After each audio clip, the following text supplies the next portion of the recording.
चलो जहाजपुर। एक दादाजी गर्मी के मौसम में अपने पोते की उंगली पकड़कर जा रहे थे। पोते ने कहा, दादाजी प्यास लगी है। दादाजी ने देखा एक सामने दुकान है। सेठ जी दुकान पर बैठे हुए हैं। पास में घड़ा रखा हुआ था। चलो पोते को पानी पिला देते हैं। पहुँचे दुकान पर। सेठ जी थोड़ा सा पानी दे दो। आप वहाँ बैठ जाइए, आदमी को आने दो, तब आपको पानी मिलेगा। बैठे रहे। पोता फिर बोला, दादाजी प्यास जोर से लग रही है। दादाजी ने सेठ जी से कहा। सेठ जी बोले, आदमी को आने दो। फिर बैठ गए दादाजी पोते को लेकर। अब तो पोता रोने लगा और पानी पानी की जिद करने लगा। फिर दादाजी सेठ जी के पास गए। सेठ जी पोता रो रहा है, थोड़ा सा पानी दे दो। बोले, बार बार क्यों कह रहे हो? एक बार कहा ना आदमी को आने दो, देता हूँ अभी। तब दादाजी ने सेठ जी से एक बात कही। बोले, सेठ जी क्या थोड़ी देर के लिए आप आदमी बन सकते हो? क्या कहा? क्या आप थोड़ी देर के लिए आदमी बन सकते हो? मतलब संसार में कोई सेठ है, कोई वकील है, कोई इंजीनियर है, कोई डॉक्टर है, हैं? कोई नेता है, कोई कुछ है, लेकिन आदमी कोई नहीं है। और इंसान सबसे पहले इंसान बन जाए तो इस दुनिया का रूप ही बदल जाएगा। इंसान इंजीनियर बनने के लिए मेहनत करता है। इंसान डॉक्टर बनने के लिए मेहनत करता है। इंसान सीए बनने के लिए मेहनत करता है। इंसान नेता बनने के लिए मेहनत करता है, मगर इंसान इंसान बनने के लिए कुछ नहीं करता है। उसे लगता है इंजीनियर बन जाऊंगा तो बहुत कुछ बन जाऊंगा। उसे लगता है डॉक्टर बन गया तो मैं बहुत कुछ बन गया। लेकिन सबसे पहले वो इंसान बने, एक अच्छा इंसान बने। और इंसान बनने के लिए जाति पाति के भेद की भी ज़रूरत नहीं है। यदि कोई गिर गया है तो उसे उठाने के लिए किसी डॉक्टर इंजीनियर की ज़रूरत नहीं है। उसे उठाने के लिए एक इंसान की ज़रूरत है। यदि कोई भूखा है और उसे भोजन करा दिया तो उसमें जाति पाति का कोई भेद नहीं है। उसमें केवल एक इंसान की ज़रूरत है।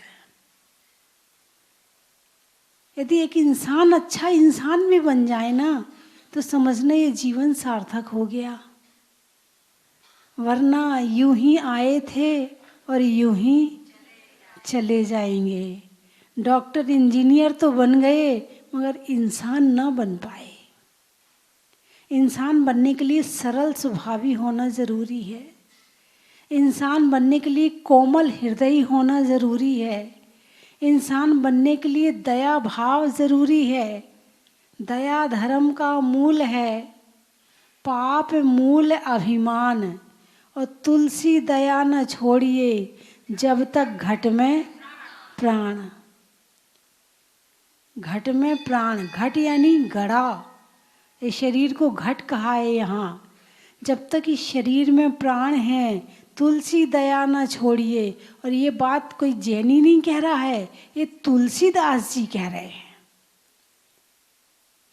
और दया कौन से धर्म में नहीं बताई? ईसाइयों में दया बताई है, हिंदुओं में दया बताई है, जैनियों में दया बताई है, हैं? तो दया धर्म है। और दया कौन नहीं करता है? जिसके अंदर अभिमान होता है। जहाँ अभिमान होता है वहाँ कठोरता होती है, और जहाँ कठोरता है वहाँ दया नहीं है। सामने वाला गिरेगा, अच्छा हुआ, सही गिरा है, चोट तो लगनी चाहिए, हड्डी भी टूटनी चाहिए उसकी। तो यानी कि उसे ये नहीं लगता है, ये भाव नहीं आते कि ये गिर गया है तो जाके उठा दूं, दवा लगा दूं, कुछ कर दूं इसके लिए। ये नहीं, अच्छा हुआ, मैंने 10 बार मना किया, मेरी तो सुनता ही नहीं है, अच्छा हुआ गिर गया, अच्छा हुआ बीमार हो गया, अच्छा हो गया ऐसा हो गया। और मतलब अंदर से इतनी कठोरता आ जाती है कि वो वास्तव में उसको देख करके खुश होता है, वो दुखी नहीं होता है। एक अच्छे इंसान की पहचान नहीं है। और भगवान महावीर के अंदर इतनी करुणा थी, इतनी दया थी कि वो एक फूल भी नहीं तोड़ते थे, वो घास पर भी नहीं चलते थे कि घास को कष्ट होगा, फूल तोड़ेंगे तो एक फूल को कष्ट होगा, वो फूल भी नहीं तोड़ते थे। इतनी दया थी उनके अंदर में। और हम उनके भक्त हैं या नहीं है? देख लो, देख लो, सोच लो, अंदर अपने आप को टटोल लो। भगवान महावीर को तो मानते हो, मगर भगवान महावीर की नहीं मानते हो, तो भक्त काहे के फिर?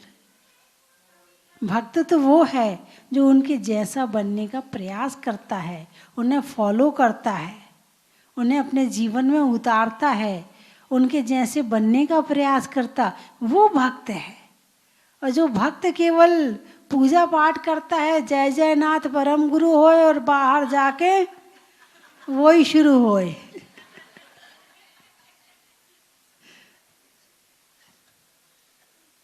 हैं? तो चर्चा चल रही स्वपर धर्म बहु धर्म युत, जो प्रगटावन भान। स्वपर धर्म, मेरा धर्म क्या है, मैं ये तो समझ लूं। मैं अपना धर्म ही नहीं समझ पाया। सबको लिए पता है, उनको ऐसा करना चाहिए, उनको ऐसे बोलना चाहिए, उनको ऐसा काम करना चाहिए, उनके लिए उनको ऐसा करना चाहिए, उनका ये कर्तव्य है, उनका ये कर्तव्य है। तुम्हारा क्या कर्तव्य है? सारी दुनिया के लिए तो हम पूरी लाइन तैयार रखते हैं, पूरे कोटेशन तैयार रखते हैं, मगर तुम्हारा क्या कर्तव्य है?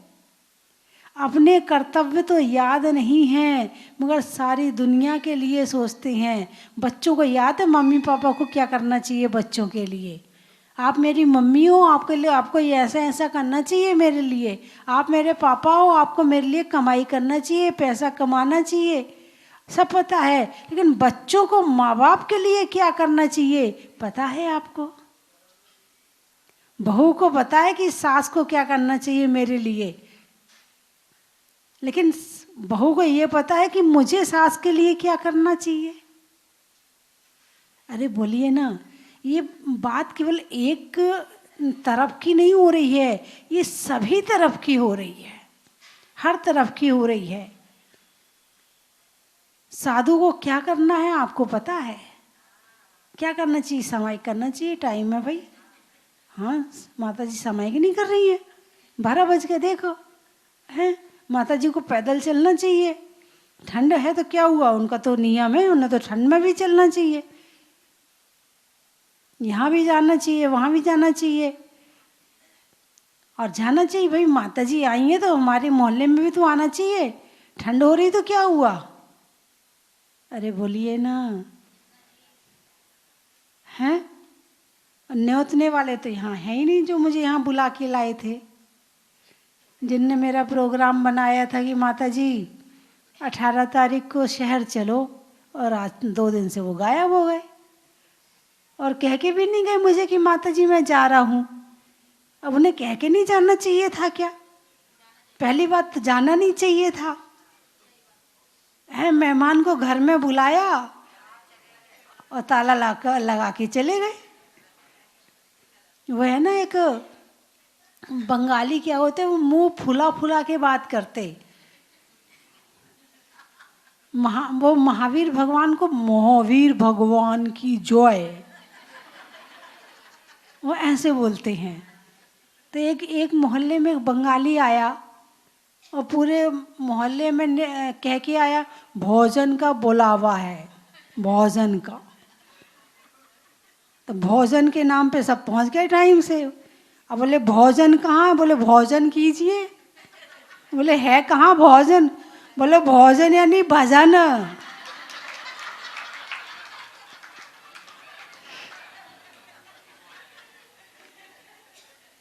जब हम शिखरची में गए तो वहाँ से जब लौट रहे थे तो एक बंगाली साथ में चल रहा था।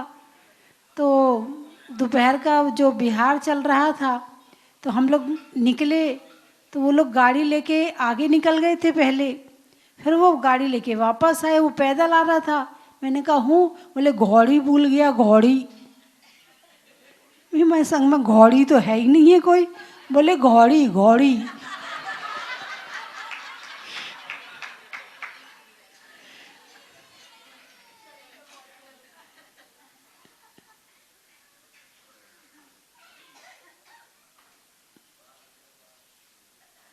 तो कहने का अभिप्राय मेरा ये है कि अपने अपने कर्तव्य सबको याद रखना चाहिए, लेकिन होता यूं है अधिकार तो याद रखते हैं, कर्तव्य याद नहीं रखते हैं। मेरा अधिकार है, मेरा अधिकार है, मैं ऐसा कर सकता हूँ, मैं वैसा कर सकता हूँ, मेरा ये अधिकार है। और अधिकार ना मिले तो डिमांड होती है, धरना होता है, अनशन होता है, लड़ाई होती है, झगड़े होते। किसके लिए? अधिकार के लिए। हाँ, हम नारी हैं, हमारा भी तो अधिकार है। सारा अधिकार पुरुषों का थोड़ी है, हमारा भी तो अधिकार है। नारी का अधिकार है, नारी ऐसी थोड़ी, हम भी तो कुछ हैं। क्या हैं? कुछ हैं, हम भी तो कुछ हैं। हम ऐसे ही वैसे ही समझ रखा क्या हमें? हमारा भी अधिकार है, हम भी घर में ये कर सकते हैं, वो कर सकते हैं, हम सब कर सकते हैं। भाई कर्तव्य क्या है ये याद है। हम बहू हैं इस घर की, हमारा भी अधिकार है इस घर में कुछ। सास का अकेले थोड़ी अधिकार है, वो भी यदि दूसरे घर से आई है तो हम भी दूसरे घर से आए हैं। ये भी मेरा घर है, अब मेरा घर है, ये मैं भी ऐसा कर सकती। अधिकार, अधिकारों के लिए लड़ाई झगड़े होते हैं, कर्तव्यों के लिए कभी सोचा आपने कि मेरा क्या कर्तव्य है? जो अपना कर्तव्य करने लगता है उसे अधिकार तो अपने आप मिलने लगते हैं। जब तक एक व्यक्ति को नौकरी नहीं मिलती है तो बहुत परेशान रहता।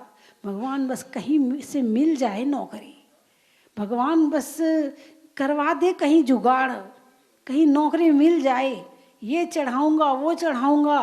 अब इत्तेफाक से एक जगह बैठा हुआ था और उसी समय ट्रेन का इंतज़ार करते हुए एक आदमी और वहीं आके बैठ गया। दोनों ने आपस में चर्चा शुरू की। भाई साहब, जय जिनेंद्र, आप कहाँ से आए? मैं वहाँ से आया, मेरी फैक्ट्री है वहाँ पर। भाई साहब, नौकरी मिलेगी क्या? हाँ हाँ, क्या काम करोगे? मैं ये काम कर सकता हूँ। ठीक है, आप इस तारीख को आप आके मुझसे मिल लो, नौकरी मिल जाएगी। अब उसे लगा ये तो मुझे भगवान मिल गया। कौन मिल गया? भगवान मिल गया। आज तो मेरा भाग्य चमक गया कि भगवान ने मुझे यहाँ इस भगवान से मिला दिया। आज मुझे नौकरी मिल गई। गया, अब वो नौकरी करने लगा।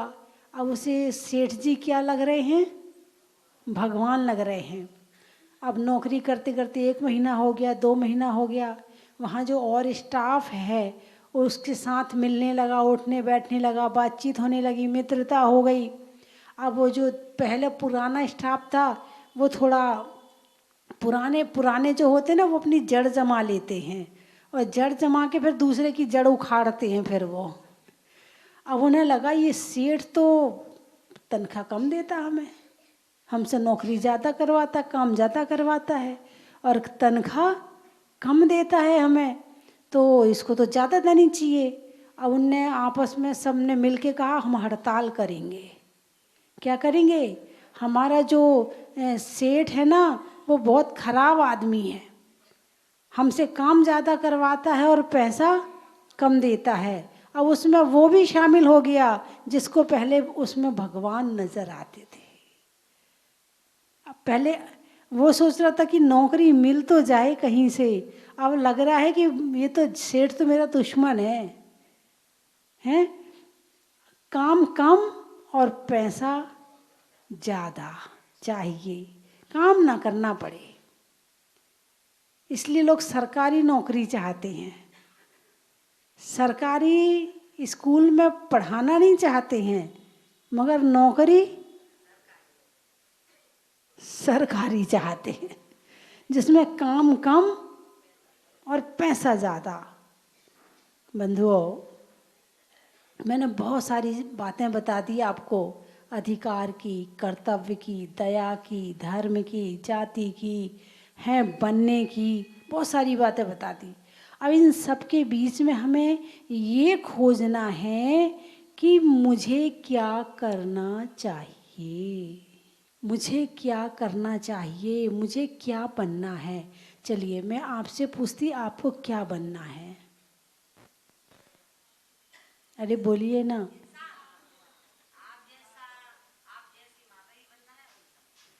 मेरे जैसी माता जी बनना है।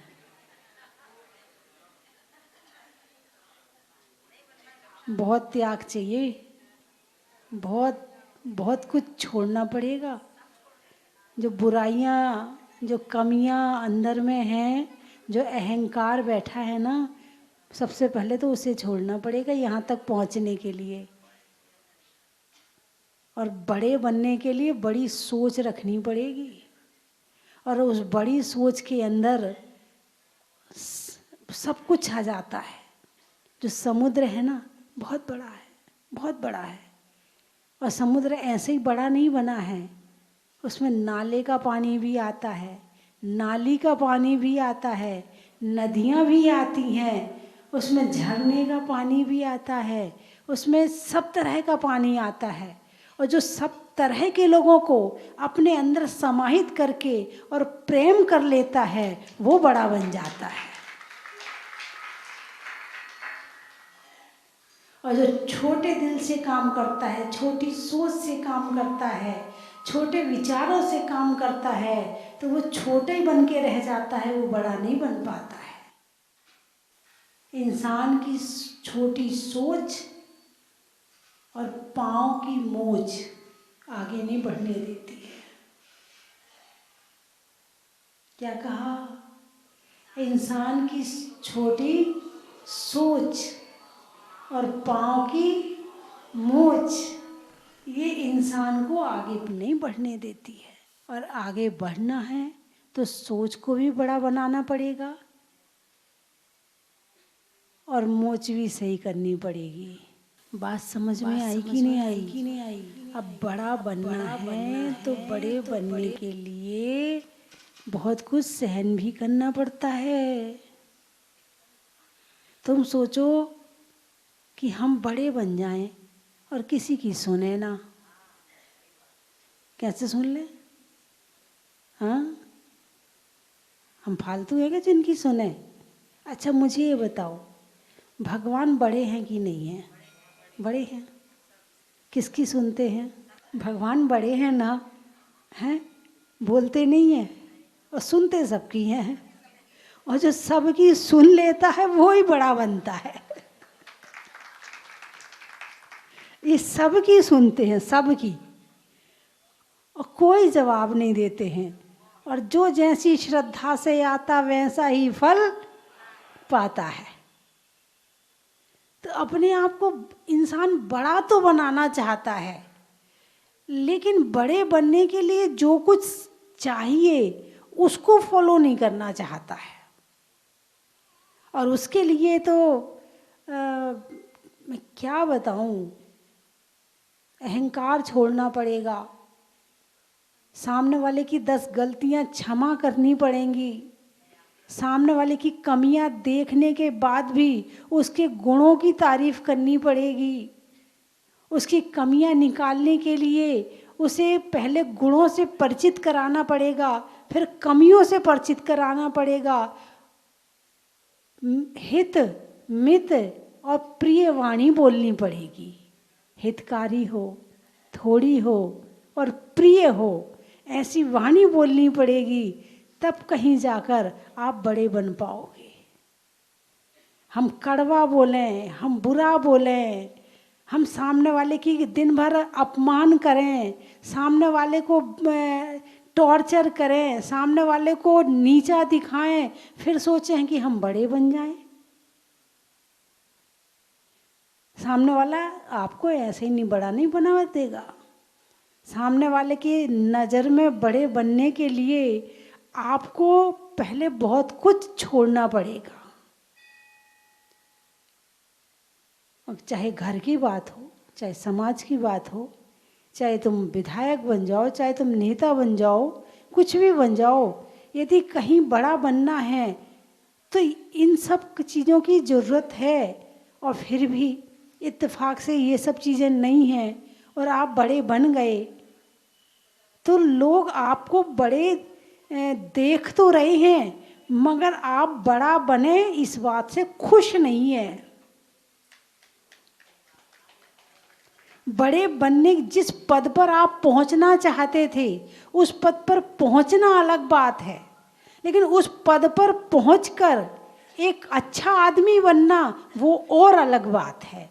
और उस पद पर टिके रहना और अलग बात है। और उस पद पर पहुंचकर अच्छे काम करना ये और अलग बात है। इत्तेफाक से भाग्य का उदय आया कि प्रधानमंत्री बन गए, लेकिन अब प्रधानमंत्री बनने के बाद में हम उस पद पर कितने दिन तक टिके रहें, स्थिर रहें और उस पद पर पहुंचकर उसके योग्य काम कर पाएं, ये बात और अलग है। इंसान शादी करता है, लेकिन क्या पत्नी के कर्तव्य पूरे कर पाते हो? पति के कर्तव्य पूरे कर पाते कि बीच में ही नमो से दाड़म, तलाक, तलाक, हम नहीं रह सकते तुम्हारे साथ, यानी तुम्हें जीने ही नहीं आता है। अभी एक बहन जी आई, बोले मेरे पति शराब पीते हैं। उसके साथ उसकी एक छोटी बहन और आई थी। माता जी इसको समझाओ, बहुत सीधी है, इसको समझाओ थोड़ी तेज बने, कुछ कहे अपने पति को। ये है भड़काने वाली। यदि पति पत्नी में झगड़ा ना हो रहा हो तो वो छोटी बहन भड़का रही उसको। माता जी समझाओ इसको, बहुत सीधी है हमारी बहन, ये कुछ नहीं कहती किसी को।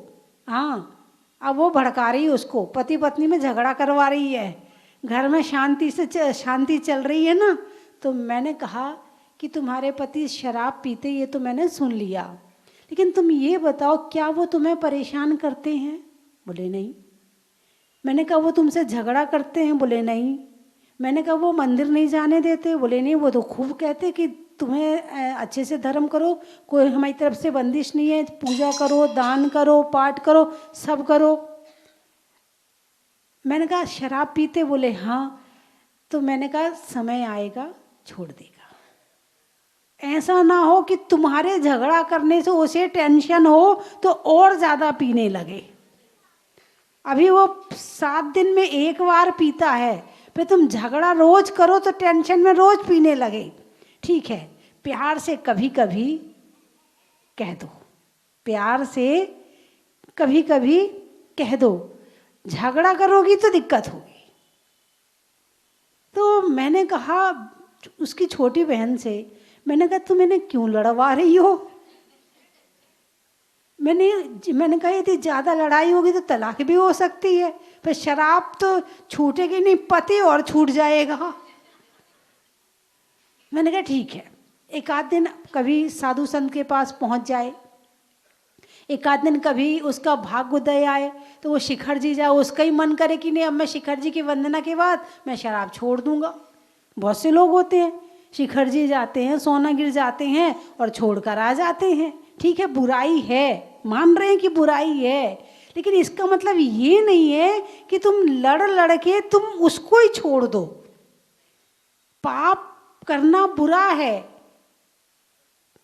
पापी बुरा है, लेकिन उसके पाप को कैसे छुड़ाना है इसकी स्टाइल आपके पास में होनी चाहिए। ये दम होनी चाहिए कि आप प्रेम के द्वारा आप उसको किस किस चीज़ से दूर कर सकते हो। लड़के दूर कर पाओ ये कोई ज़रूरी नहीं है। फिर लड़ाई में क्या होता है, फिर जो बुरे शब्द होते हैं ना वो ही निकलते हैं। जिस समय गुस्सा आता है, जिस समय लड़ाई होती है, उस समय मीठे शब्द नहीं निकलते हैं। सामने वाले को चुभ जाए, सामने वाला पकड़ के बैठ जाए, सामने वाला दुखी हो जाए, ऐसे शब्द निकलते जिस समय गुस्सा आता है मुंह से, जब लड़ाई होती है। और प्रेम होता है तो फिर ऐसे शब्द नहीं निकलते हैं। तो शब्दों पर कंट्रोल करके और फिर अपने सामने वाले को उस बात से कैसे दूर करना, मैं भी छुड़ाती हूँ। सामने वाला पुड़िया छोड़ता है, सामने वाला गुटखा छोड़ता है, सामने वाला मेरे पास आके शराब छोड़ता है, लेकिन मैं टॉर्चर नहीं करती हूँ, मैं उसको बुरा नहीं कहती हूँ। मैं कहता कोई बात नहीं है, आप खाते हो तो ठीक है, ऐसा करो आप सबसे पहले इसे कम कर दो। आप एक दिन में 8 पुड़िया खाते, आप इसे 4 कर दो। वो कहता हाँ ये बात तो सही कह रही माता जी, ठीक है माता जी 4 कर देते हैं। भाई 4 कर दी, अब अगले बार आओगे, अब तुम्हारी 4 ठीक चल रही है, अच्छा हाँ माता जी 4, अब 2 कर दो, ठीक है माता जी अब 2 कर देते हैं। मतलब ऐसे बड़े प्यार से धीरे से हैं। एक बच्चा था तो घर में उसने एक रसगुल्ला के डिब्बे में रसगुल्ला रखा था, उसने खा लिया। अब उसकी माँ आई, तूने रसगुल्ला खाया? बड़ी जोर से डांट के बोली मैंने नहीं खाया। बच्चे ने भी जवाब दे दिया, झूठ बोलता है, तूने तो खाया है और कौन खाएगा, यहाँ तो कोई आया ही नहीं है, मैंने भी नहीं खाया, मैं बार बार कह रहा मैंने नहीं खाया। अब दोनों में एक चांटा मार दूंगी तुझे, अभी बता तूने, नहीं मैंने नहीं खाया। अच्छा, इतने में उसके पिताजी आए।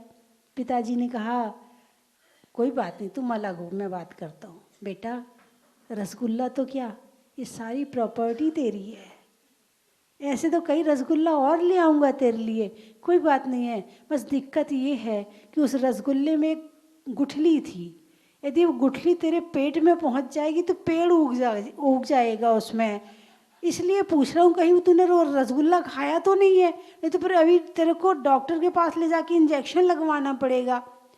बोले पापा उस रसगुल्ले में तो कोई गुठली नहीं थी।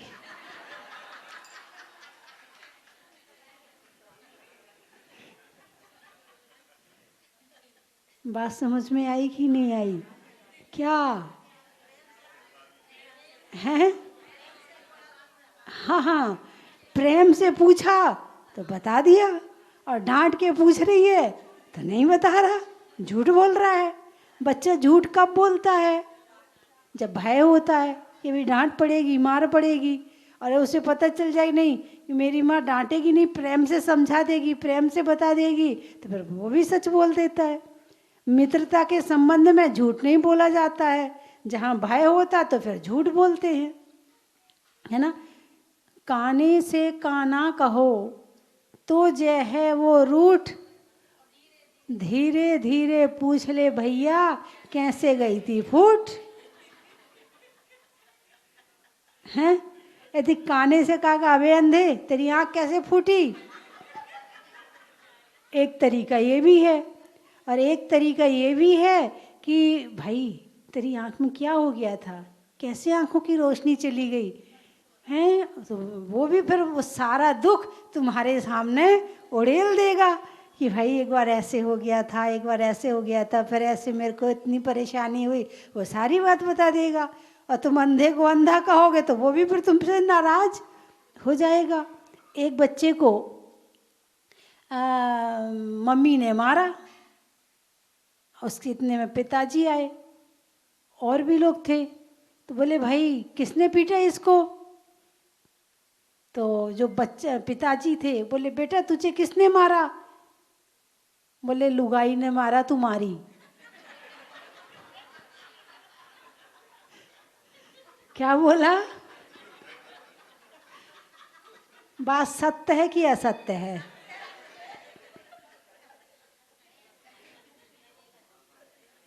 और वहीं वो कहेगा पापा मुझे मम्मी ने मारा।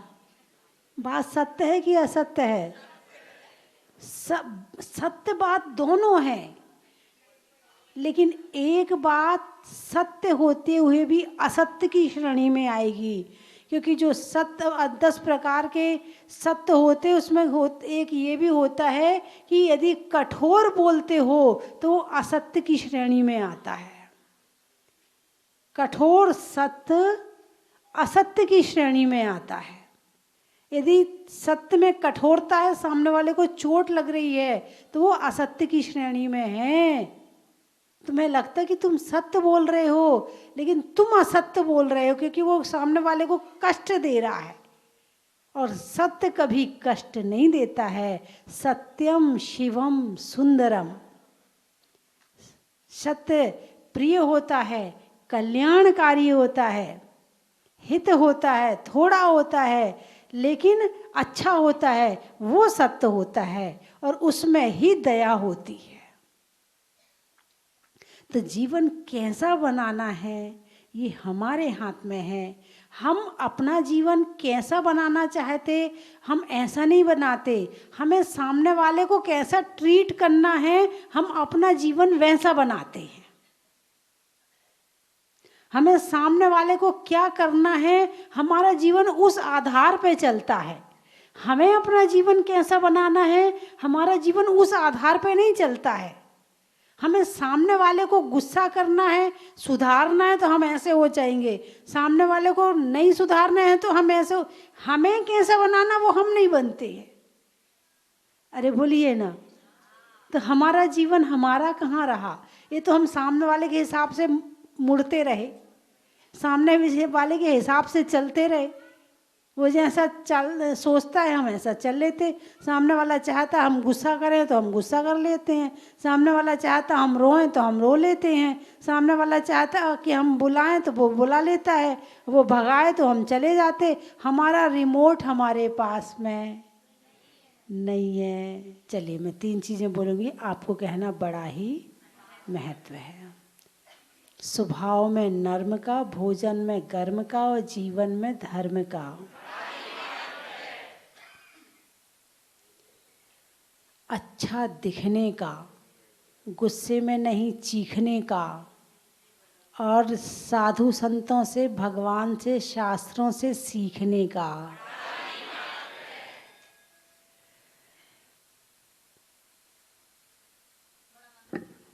मन पानी की धार का, शास्त्रों में समय सार का, और सर्दी में बिहार का। नहीं होने में द्वंद का, खिड़की में बंद का,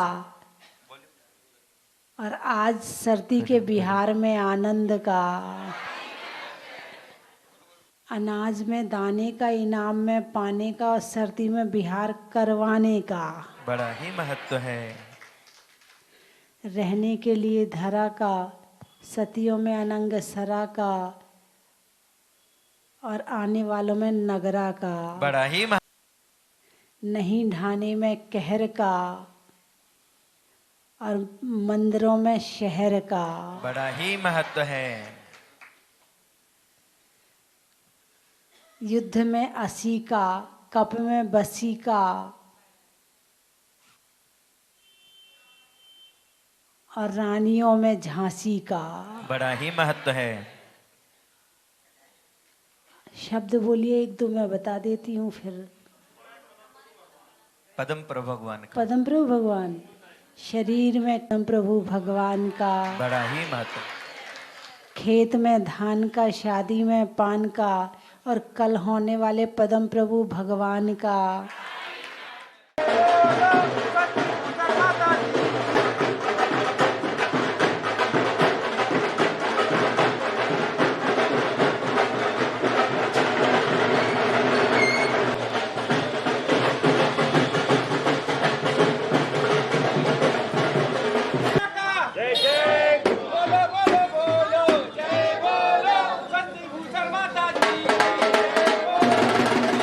जैसा ये स्वस्ति धाम में आके मेरे को बहुत अच्छा लगा और मैं चाहूंगा कि हर साल एक हाजिरी मेरी जरूर हो यहाँ पे। स्वस्ति धाम में मेरी एक हाजिरी हो, मुझे यहीं रोक लेना जब सांस आखिरी हो, मुझे यहीं रोक लेना।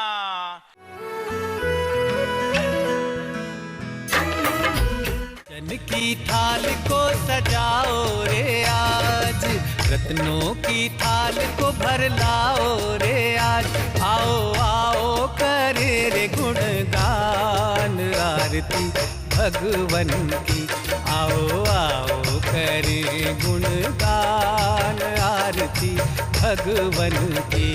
आओ आओ करे रे गुणगान आरती भगवन की।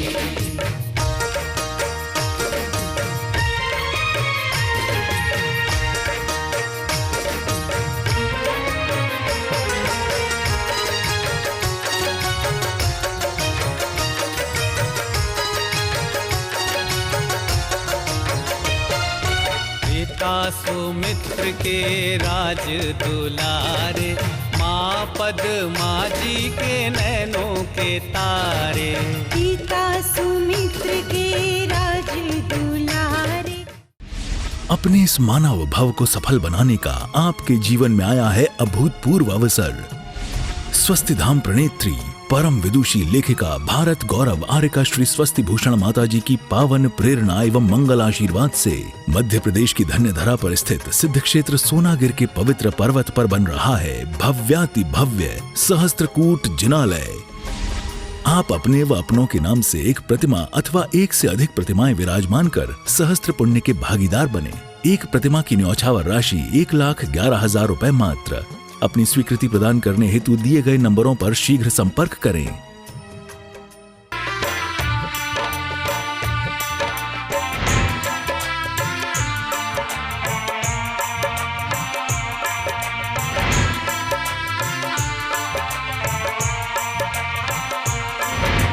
चलो रे चलो रे चलो चलो रे चलो रे चलो चलो जहाजपुर।